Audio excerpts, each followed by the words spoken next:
Hey, how's it going, YouTube? How y'all doing today? Cattle are shaping up real good. They're still waiting around for grain. They grazed around a little bit this morning. The moment I got over here, though, they all ran over here. That's too bad, I guess, because they're gonna have to go back to grazing. They're shaping up real good, though. I like how they look. These cattle are putting on good size. Putting on good size. I'll need to, financially, I'll need to be making about 600. I'd like to make about 600. I'm considering $650 a break even for me. It's a little bit high, maybe a 640, 635 would be more accurate. I'm just gonna say 650. I also, there was a, I also had one animal that I sold about 2 months ago, a month ago, that I made a net profit on. I made about $150 profit on that animal. But yeah, I mean, if I think about all that combined, it'll probably be closer to 625, but it is okay. I'm just gonna say 650. At 650, I 100% have made money. I have 100% broke even. So yep, if I make 650 an animal, I know for sure that I have broken even. Over 650, I've made money. I'm gonna get these, I'm looking to get these animals to about 600 before I take them to market.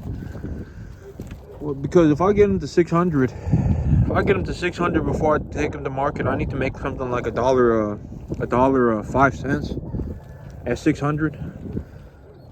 Something like that, $1.10 per pound to make to break even. So that seems like a reasonable. If I made $1.10 a pound at 600 pounds on these animals, on average across this entire herd, that'd be fantastic. Anything I make over $1.10 is money that's going into my pocket. Yep. I need to make myself some money. I have to make money. I need money. I'm looking to start this new business. I need equipment. I'm looking to buy more land. I need to make money. Need to make money. So I'm gonna hold these cattle up to a higher weight. Hey, I'm gonna hold these cattle up to 600 is a big plan for these animals. The thing about these animals is that, so here about March, April, May, about April. Well, realistically, about halfway through March, here in about a month, I'll need to be drilling this. I'll need to get rid of this field back here. I need to till this field up to drill Sudan grass. So, yep, these cattle. I have some animals here that I believe will be a 6 weight here. Let me see if I can find.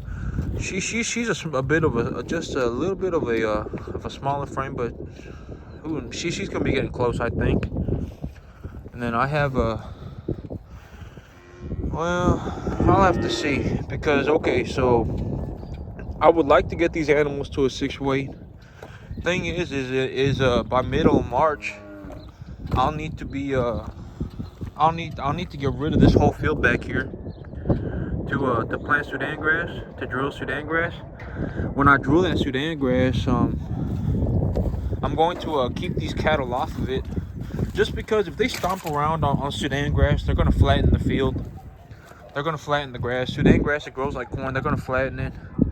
Also, if they graze it too heavily, it's going to, there's a risk of prussic acid poisoning. If there's a drought or anything like that, if they graze it, there's going to be prussic acid poisoning.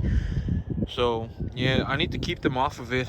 So that means if this field is done for, if I'm going to get rid of this field of ryegrass to plant Sudan grass, all these cattle will have to eat is up front for about 45 days. Because after 45 days, I could harvest that Sudan grass as hay, then feed it to these animals. Thing is though, if I was gonna feed silage, it would need to be 2 months after that, because silage needs to ferment for 2 months after it's been wrapped to be ready to feed. So I'm kind of in this situation right now where well, I would like to get these animals to a 6 weight before I take them to market. But here in about a month though, I'll need to get rid of this back portion of this field for ryegrass to plant Sudan grass. That leaves me about 2.53 acres up front of ryegrass as what I'm going to feed, as what I'm going to have in terms of being able to feed these animals. There's a lot of animals. These animals will eat up 2.53 acres of ryegrass very quickly. Even in good conditions, they will eat it up very quickly.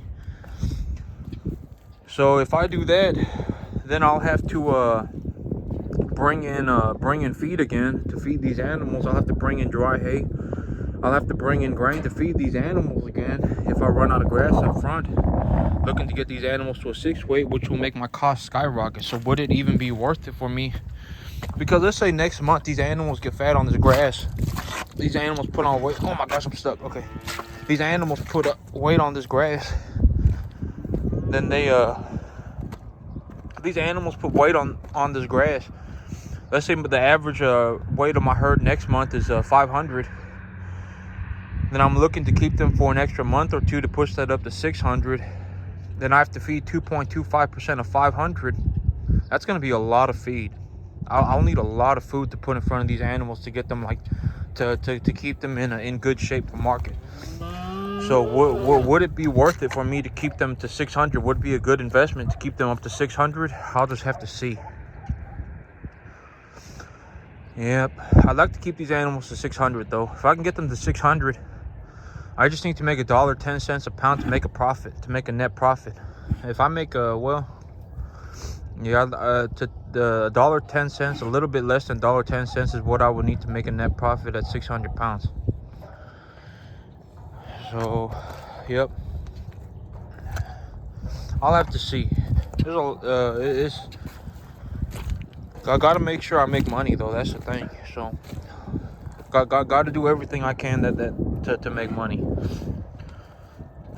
Yeah, because if I put these animals, if I took let's say I took a handful of animals, that still leaves me with like 23 animals, 25 animals, including my processor calf as well, slowpoke. That's 25 animals. Putting 25 animals, 5 weight animals on a 2.5 acres, they'll eat that grass right up. They'll eat it all up. So 2.5 acres, maybe I could run 10-15 animals on it, but that's an absolute maximum. So yep, these animals would start losing condition if I did that. So yep, I need to see what I'm gonna do. Oh man, it's a little chilly this morning. Yeah, because even if I invested in a cross fence right here, if I invested in this cross fence right now, I would need to it takes so if I invested in this cross fence right now, then I drilled this back half of this portion of this field with Sudan grass, it would still take me 45 days after drilling to be able to harvest that Sudan grass in good conditions. It would have to be 45 days of good conditions for me to be able to harvest that Sudan grass. Even if I harvested that Sudan grass as hay, then if I fed it to them as hay, I could feed it. If weather conditions were poor, if weather conditions were bad for harvesting hay, if I had to bale silage, if I wrapped those bales up in plastic, that would take another 2 months, because that silage needs to ferment for 2 months before it's ready to go to feed. So yep, this cross fence right now is even if I had a cross fence here, these cattle would have to go, because it would just cost me too much money to feed these cattle. I need grass to be able to feed these cattle. Grass is I know I say it pretty often, but grass is my cheapest, highest quality feed resource.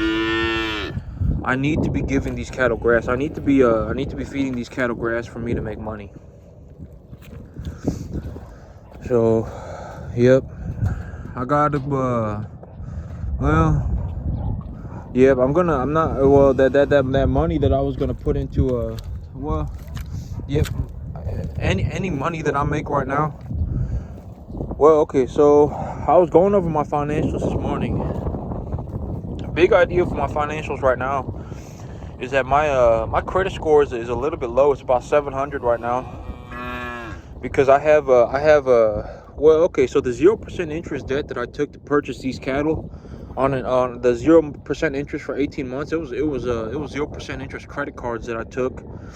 I opened up they're about 10,000 each, and I opened up 3 of them. I have a 27.5 total credit. It's 0% interest until November of this year or so. It's about September, November, sometime like that this year. They were credit cards that I took to open up credit lines to purchase these cattle on. So since I used up half of those credit lines to purchase these cattle, I used about 13. Well, I actually used it's like $17,000 to purchase these cattle, as well as feed them, as well as do everything that I needed to do to feed them. It was about $17,000. So my credit usage is at like 65% or something like that right now, 59%, something like that. So my credit score is low right now. It's about 700. So my big plan right now for my financials is to sell these cattle, pay back my debts, get my credit score back up over 750. I'd like to get it at about 770. Then I'm going to use my credit score to I'm going to use my FICO credit to open up a credit lines to purchase equipment that I need for hay, for silage. And then I'm going to use the cash that I have to pay for the leverage, the monthly payments on the debt service. Then I'm just back at it again. I got to go make some money. I got to grow that hay. I got to bale hay. I got to put up some silage. I got to get ready for this year's hay season. Once this year's hay season is over, it's cattle season again. So once I get about when I have about so the thing about silage is that silage it's a fermentation, an anaerobic fermentation process. So if there's air in that bale, it'll rot.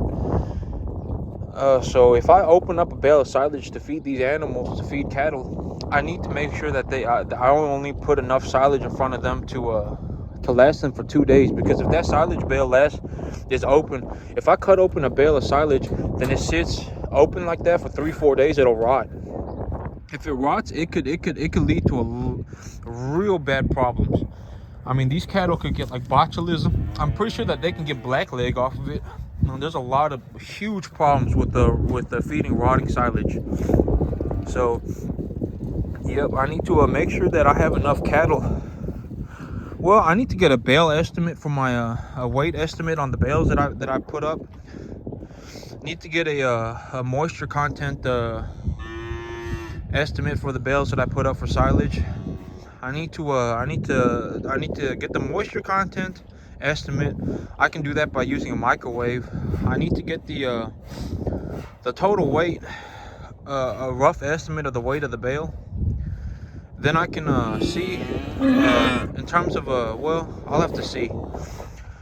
Well, I mean, the easiest way for me to do this would just to